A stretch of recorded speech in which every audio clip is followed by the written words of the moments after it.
E hoje a nossa conversa é sobre algo que muita gente vive, mas nem sempre consegue nomear.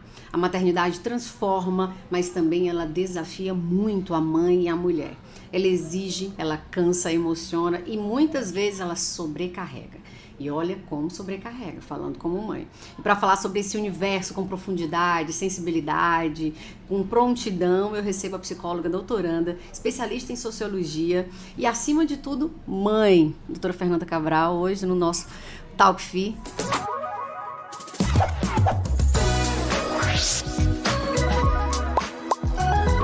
Seja muito bem-vinda, doutora Fernanda, a esse momento de conversa e troca junto com todas as mães que acompanham, todas as pessoas que acompanham o nosso Talk Fi. Olá, gente. Obrigada pelo convite. É um prazer estar aqui com vocês, né? Já estou todos os dias como mãe, mas é um prazer também estar aqui falando, né? Um pouco mais sobre maternidade e sobre todos os desafios que nos atravessam. E olha que desafio, viu, gente? Bom, Fernanda, existe uma ideia de que maternidade é sempre leve e feliz, mas na prática, eu tô até sorrindo, gente, são muitas mães que se sentem exaustas, completamente exaustas. O que ninguém conta sobre esse começo? Ninguém conta muita coisa, né? É verdade, gente, é verdade. A maternidade, ela é muito idealizada e naturalizada, coisa que de fato ela não é. A maternidade, ela não é natural. A maternidade, ela é um processo de construção, né? A gente vai construindo a maternidade através dos nossos significados, dos nossos referenciais de vida, né? Das nossas referências de maternidade, de paternidade, de família. Então, diante de um mundo que também mudou, afinal o nosso mundo ele também mudou, né? Vivemos uma época acelerada em que as mulheres precisam muitas vezes trabalhar fora de casa, os papéis também, né, se tornaram ainda maiores para essas mulheres, para nós mulheres. Então a maternidade, ela também se reconfigurou, ela também se tornou outra, né?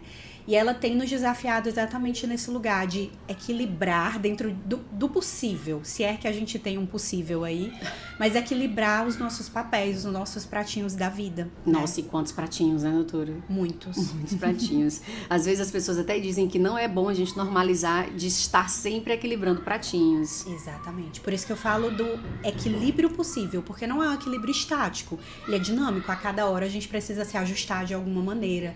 E se tem algo que eu acho que a maternidade nos convida, é o imprevisível. Então, a todo momento a gente precisa se ajustar a essa imprevisibilidade. Nossa, é verdade. Bom, tem vezes que no meio da minha maternidade eu tenho vontade de sumir.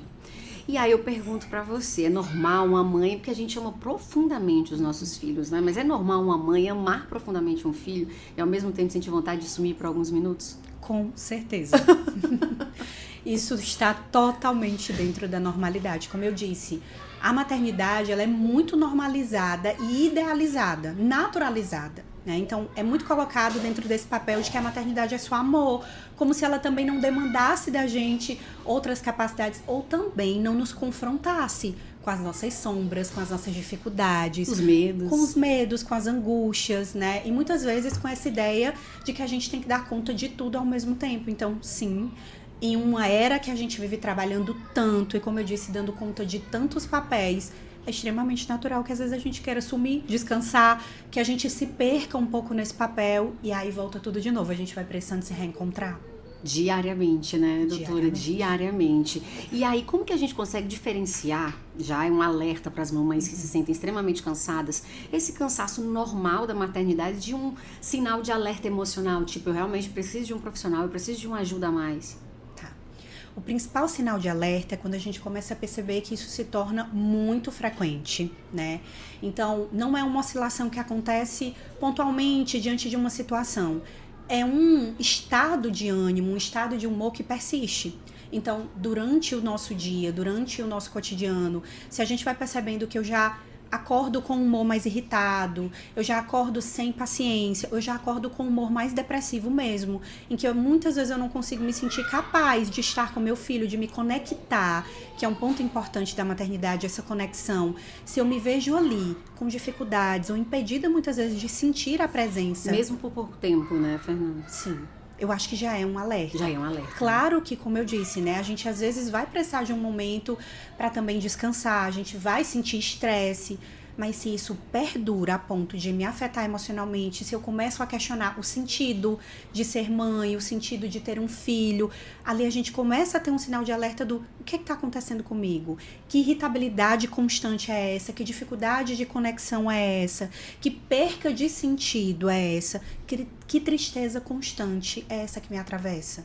Então, são sinais de alerta para que a gente pense, será que não tem algo aí que eu preciso entender, né, do que está acontecendo comigo? Não é só diagnosticar, não é só nomear, mas entender que processos podem estar atravessando a vida dessa mulher, porque tudo nos toca, tudo nos atravessa. Tudo. E é um momento que a gente fica extremamente sensível, né? E culpada, como eu já pontuei aqui. E essa culpa invisível, né? A gente vive se culpando, gente, eu não entendo o porquê. A gente faz,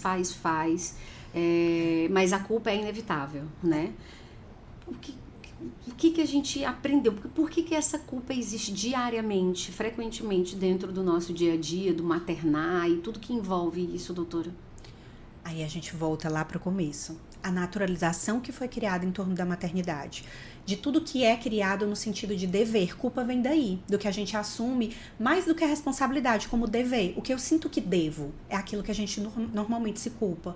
Então eu sinto que devo dar mais atenção, que devo ser a principal responsável, que devo sempre educar da melhor maneira, que nunca devo errar. A gente naturaliza como se já viesse com um manual de como ser mãe. Esse manual, ele não existe, ele é construído diariamente. E que muda de mãe para mãe, família para família, né? Totalmente. E de acordo com as necessidades da própria criança, né? Isso também vai sendo mudado.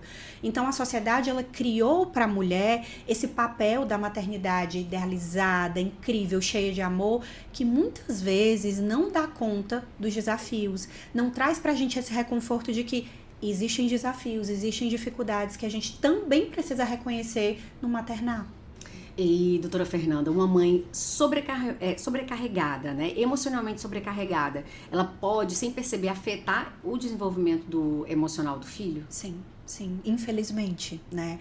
Nós somos a figura, a principal figura, né, de confiança da criança. É com a gente que ela estabelece esse primeiro contato, né? Então, a partir disso, tudo que acontece nessa relação os afeta. Eu não falo isso de novo no sentido da gente se culpar, né? Mas no sentido da gente tomar consciência de que se somos a referência de uma criança, a gente precisa se perceber e se cuidar para que eu consiga estar com o meu filho da melhor maneira. Porque sim, eu afeto.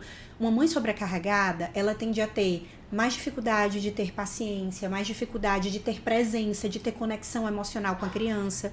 E se isso não existe, como que essa criança vai se sentir reconhecido, acolhido? Como é que essa criança vai se sentir confiante, segura até para se desenvolver, né?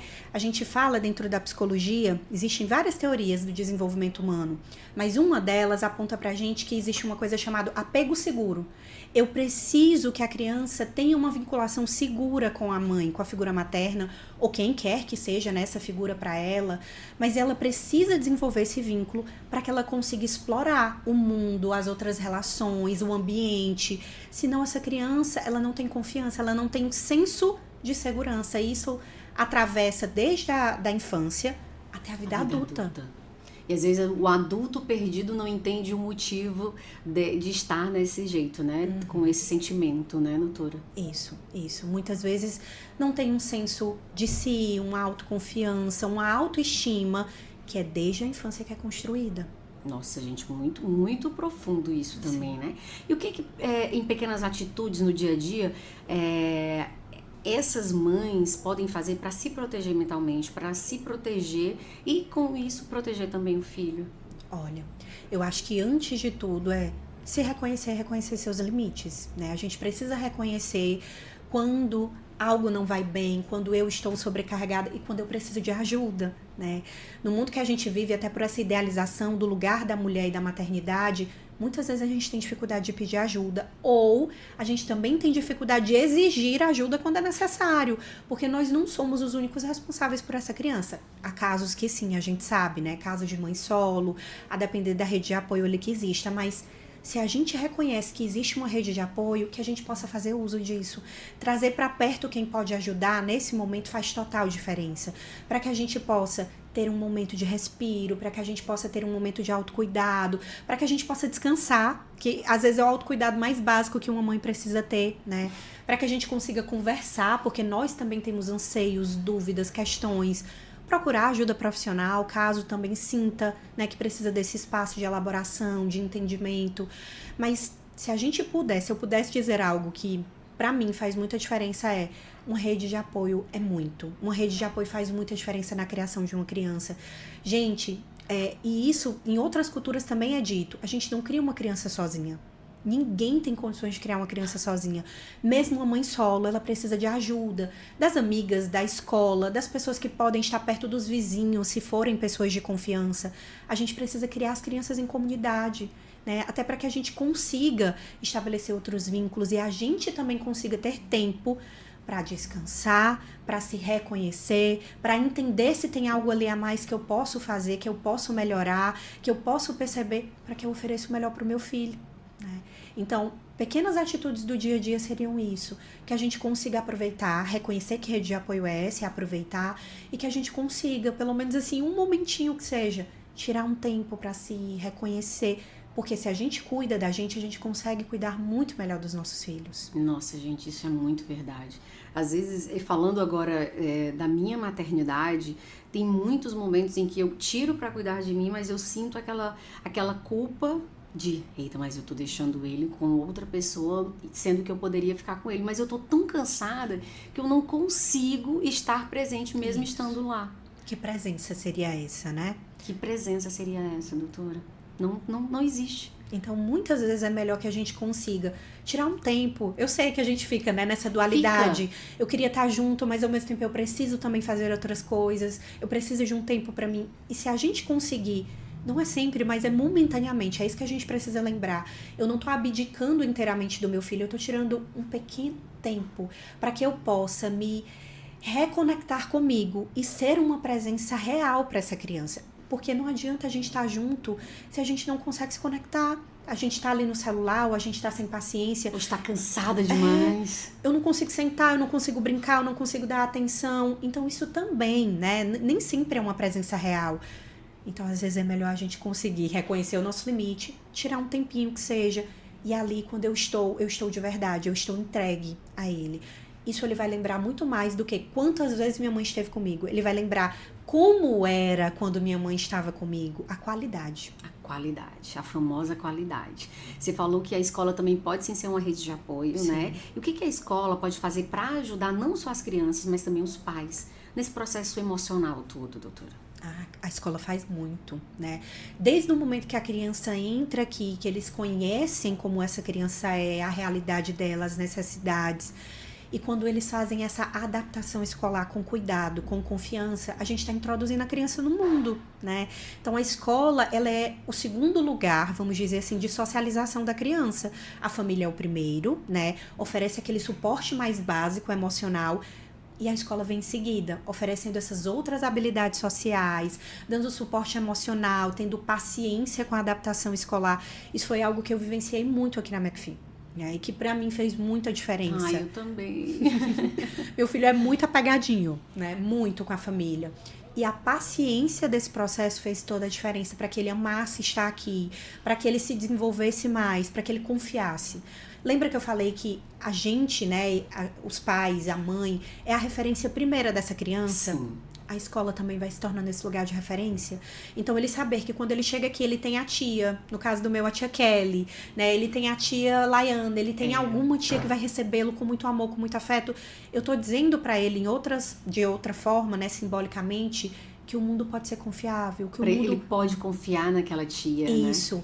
Que existem pessoas no mundo que se importam com ele, que estão junto com ele, que acham ele importante, que querem brincar com ele, que valorizam ele.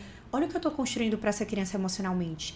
Autoestima, segurança, eu tô fazendo ele se sentir capaz. Então, a escola, ele dá muito suporte na construção desse senso de si para a criança, né? E na própria elaboração, no próprio entendimento, porque a criança chega aqui, ele ainda não sabe nomear as emoções. Então, devagarinho, com as tias, com os tios, eles vão aprendendo não só habilidades cognitivas, mas também essas habilidades emocionais de, eu tô triste, Tô bravo. Eu tô bravo, eu não queria ficar hoje na O meu, escola. tô bravo, mãe. Né? Eu não queria ir hoje pra escola. Então ele começa a aprender a responsabilidade, ele começa a entender que certas emoções existem e não são ruins, como a raiva. Eu tô bravo, não é um problema ficar bravo, tá tudo bem, a gente fica mesmo, mas eu não aprender a acolher essa raiva, essa braveza, como é que eu posso expressar de uma forma respeitosa? Então a escola, ela também nos ajuda a nomear e aprender a lidar com as emoções de uma maneira muito sutil, de uma maneira muito calorosa. Quando a gente sente que a escola é acolhedora, a criança também sente, não são só os pais. Fernanda, então agora eu quero perguntar pra você, como mãe, né? Seu filho tem qual idade? 1 ano e 6 meses. Ai, gente, é um bebê ainda, né? Mas explica pra mim, pra gente aqui, e também como mãe e profissional dentro desse universo todo, que é o universo materno, gente, que é infinito.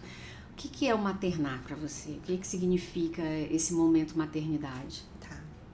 Acho que a gente vai cair num clichê, mas pra mim nada mais é do que amor, né? A maternidade, pra mim, ela significa amor de todas as formas. E eu acho que a gente aprende sobre o amor quando vive a maternidade, porque a gente vive esse amor quando a gente tá vulnerável, quando a gente tá cansada, quando a gente tá sobrecarregada, quando a gente tá estressada. Mas a gente vive também esse amor na sua plenitude, apesar de todos esses desafios, né? A gente aprende como o amor, ele pode ser forte, ao mesmo tempo que ele é sutil. Eu sinto muito essa dualidade dentro da maternidade. Quanto eu me sinto muitas vezes impotente dentro dos imprevistos, mas como a maternidade me faz sentir forte, querendo cada vez mais fazer mais por ele, descobrir o que é que eu posso fazer, como eu posso fazer para oferecer o melhor. Então, ao mesmo tempo que eu me sinto vulnerável, eu me sinto muito potente, muito forte para correr atrás de fazer tudo o que ele precisa. E ver aquele sorrisinho. Sim. Gente, o sorriso. O sorriso. É um remédio que se passa por osmose. É um santo remédio. É um santo remédio. Já chegando no finalzinho dessa nossa conversa, desse nosso momento, o que você pode deixar para as mamães que estão nos acompanhando, que estão cansadas, sobrecarregadas e silenciosa, né? Porque a maioria das vezes a gente fica silenciosa pelo medo, pelo julgamento, pelo peso, pelo cansaço, pela culpa. São tantos que eu poderia pontuar aí. Mas qual seria uma mensagem aí para as mamães, já que a gente está nesse mês das mães, para essas mamães se sentirem não tão culpadas, sobrecarregadas, frágeis, mas sim um pouco mais acolhidas, né? Sim. Eu acho que antes de tudo eu diria que a gente possa reconhecer a nossa maternidade, os desafios. Cada um de nós é atravessada de uma forma pelo maternar, né? Cada uma tem uma rede de apoio diferente, às vezes não tem uma rede de apoio tão consolidada. Então, diante da sua realidade, que você reconheça, né? Reconheça os desafios que te atravessam, mas também reconheça o significado que a maternidade tem para você, que sentido tem. Ter o teu filho aí do teu lado, ver o sorrisinho dele, se conecte também com essa parte. É importante que a gente tente também aproveitar os momentos com os nossos filhos, porque passa muito rápido. Eu acho que quem é mãe entende a passagem do tempo de outra maneira. Então, aproveita o teu maternal, o sentido que ele tem, relembra como foi, o que te fez chegar aqui sendo mãe, que momentos você viveu sendo mãe. E dentro do teu cansaço, dentro do teu sofrimento, olha também para aquilo que você pode fazer por você. A gente cuida melhor dos nossos filhos quando estamos também nos cuidando. É uma via de mão dupla, né? Eu sei que a gente muitas vezes precisa se entregar de uma maneira muito forte, muito potente, quase que incondicional mesmo. Mas a gente também precisa lembrar que somos seres humanos, né? Somos pessoas com dores, com vulnerabilidades. Então, se cuidem. Tentem também se cuidar dentro do que é possível na vida de vocês, seja com a ajuda profissional, que muitas vezes é necessário, não só por ter um transtorno, gente. A ajuda profissional, ela não vem só nesse momento. A gente não precisa chegar numa depressão, num burnout, numa depressão pós-parto, para perceber que precisa de ajuda. Às vezes a nossa ajuda começa antes. Quando eu já me percebo sobrecarregada, quando eu já sinto que tem algo ali que eu preciso cuidar, quando eu me sinto muito perdida emocionalmente ou na minha rotina, ali já é um espaço de procurar ajuda, de ir muitas vezes ao psicólogo, de ir muitas vezes ao psiquiatra, para ter um momento de olhar para si. A gente olha tanto para os outros, para os nossos filhos, para o nosso trabalho, para a nossa casa, mas tudo isso não tem condições de se sustentar se a gente não olhar para a gente, se a gente não cuidar das nossas dores e vulnerabilidades. Então, se você puder, se cuide. Se você tiver como buscar ajuda, busque, reconheça De que forma você pode fazer isso? Porque isso vai fazer diferença no modo como você vai viver o teu maternar e como você vai viver a tua vida. Só uma coisa que eu acho importante dizer, né? Eu também vivo isso, eu também trabalho fora, estudo, então sou nesse momento mãe, psicóloga, doutoranda, né? Mulher, dona de casa, então a gente dá conta de muitas coisas, mas uma coisa que eu digo muito dentro da minha casa é que para eu conseguir ser uma boa mãe, eu preciso ser uma mulher feliz. Eu preciso ser uma mulher feliz, porque o meu filho ele vai reconhecer isso, o meu filho vai olhar para mim e vai sentir orgulho disso no futuro. Ele não vai se sentir abandonado porque eu estou estudando, ele vai entender que, apesar de amar muito ele, eu não precisei abandonar os meus sonhos. E isso é uma mensagem muito importante que a gente deixa para um filho. É possível amar muito e ainda assim ser a gente. É possível amar muito e ainda ter sonhos. E assim a gente está ensinando lá no futuro ele amar também sem precisar abdicar de si. Então a gente pode fazer isso, cuidar de si, ensinando para o nosso filho como é que ele também pode se cuidar. E eles sentem quando a gente não tá bem. Muito, eles sentem muito. Teve um dia que o Rafael José, eu tava chorando e aí ele olhou pra mim, mãe, a senhora sabia que também sai lágrimas dos meus olhos? Aí eu disse, filho, E por quê? Ele, não sei, mãe, mas sai lágrima dos meus olhos. Aquilo me tocou porque ele viu que eu tava triste, ele sentiu que eu tava triste, mas ele não quis dizer, né? Ele não quis falar a palavra triste ou brava, assim, mas ele quis externar que também tinha momentos que o olho dele saía lágrima. Nossa, fiquei emocionada, mas a gente respira, né, Fernanda, e segue adiante. É isso, a gente segue adiante, mas a gente tem que seguir com esse cuidado, né? Nós somos os adultos da relação, então eles compartilham, eles percebem, eles sentem, e aí é onde a gente precisa se cuidar ainda mais, né? A gente precisa estar atentos a nós mesmas, para que a gente consiga fazer o nosso melhor nesse maternar, que já é tão desafiador. Nossa, e aqui na McPhee, né, Fernanda, a gente tem um espaço onde as nossas crianças podem compartilhar também de emoções, sentimentos e sensações que estão dentro da nossa casa e que aprendem também aqui na escola, junto com outras crianças da mesma faixa etária, maiorzinhas, e sendo acolhidas com amor e atenção, né? Isso também é importante desde a primeira infância. Muito. O brincar é a linguagem da criança, né? É assim que ele se comunica e que ele aprende a se relacionar com o mundo. É o mundo simbólico dele, né? E aqui na McPhee eles valorizam exatamente isso. Esse brincar afetivo, esse brincar que constrói tanto habilidades cognitivas como emocionais. Então, eu sinto que aqui na McPhee a gente realmente permite a criança ser criança, coisa que hoje em dia está muito difícil. Né? As telas estão aí. As telas, a própria adultização que a gente tem hoje das crianças, tudo é muito precoce. Então, ter um espaço que eles podem viver essa inocência, essa pureza, eles serem crianças, eles se permitirem explorar o mundo com confiança, faz muita diferença no desenvolvimento pessoal de cada um deles. Eu queria que você, como psicóloga e mãe, contasse pra gente, né? Você como profissional, às vezes a gente acha, não, mas ela é profissional, ela consegue organizar tudo. Você já se sentiu perdida nesse processo? Muito. Eu vou lembrar o que eu disse, nós somos humanas, independente sempre, da gente, produção. Somos humanas. Isso, independente da profissão, todas nós somos humanas, né? Apesar de ser psicóloga e de entender, não é só cognitivo, eu sinto, né? Então, eu tô ali sendo mãe, eu também estou sendo desafiada, estou entrando em contato com as minhas vulnerabilidades. Como eu disse, dou conta de muitos papéis, dou conta, porque nem sempre a gente dá conta de tudo. Então, sim, gente, já me senti muito sobrecarregada. Como eu disse, eu acho que a gente é todo o tempo atravessada por imprevisíveis, né? A gente tá aqui com a vida toda arrumadinha, daqui a pouco o filho adoece. A gente precisa do absoluto nada.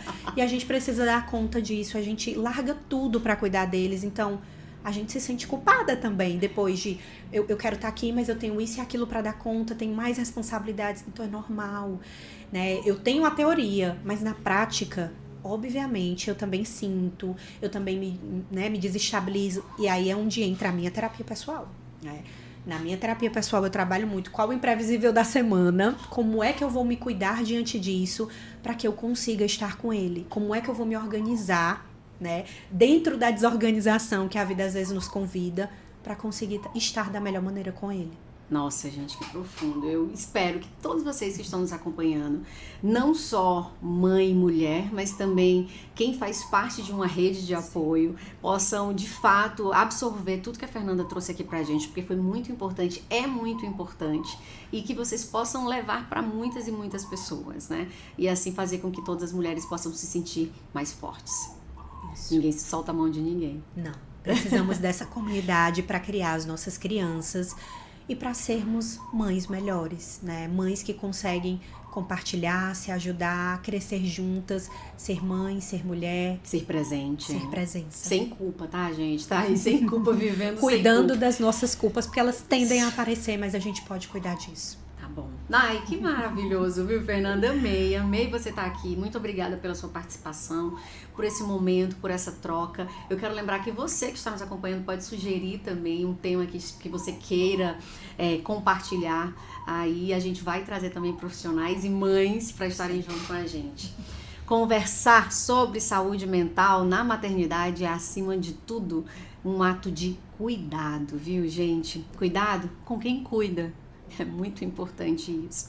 Fernanda, mais uma vez, obrigada por você estar aqui, pela sua sensibilidade, pela sua escuta, pelo seu acolhimento comigo e com todas as mães que estão nos acompanhando. Eu tenho certeza que muita gente vai se sentir acolhida depois desse episódio. Obrigada. Obrigada, Até a próxima. Até a próxima. Esse foi o nosso Talk Fit.